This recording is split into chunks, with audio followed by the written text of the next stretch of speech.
Welcome. Today we're going to talk about the two main building blocks of investing, stocks and bonds. If you've ever felt confused by these terms, you're not alone. Let's break it down in a way that actually makes sense.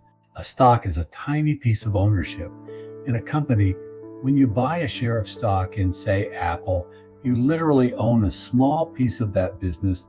If Apple does well and grows, your piece becomes more valuable. If Apple has a rough year, your piece might lose value for a while.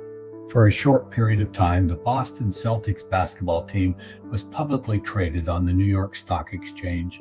So I bought one share for about $50. I ordered the share certificate and had it framed with a small brass plaque that said Mark S. Robertson, owner, Boston Celtics, and it was true. As a shareholder, I literally owned a tiny share of the team, very tiny in my case. Unfortunately, a few years later, they took the team private.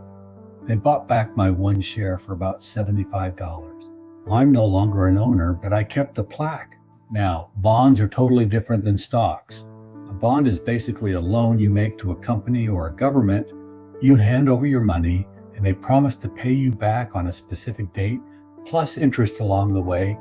It's a lot like lending money to a friend who writes you an IOU and says, I'll pay you back in 5 years and I'll give you 4% interest every year until then. Bonds are generally more stable and predictable than stocks.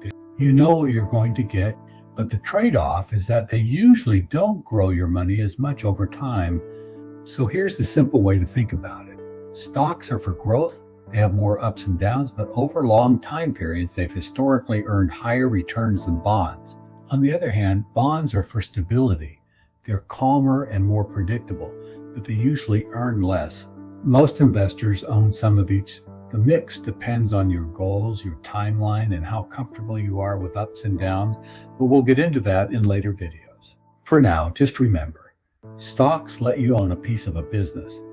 It's ownership. Bonds let you lend money and earn interest. It's loanership. Both have a place in a solid investment plan. Thanks for watching. See you in the next one.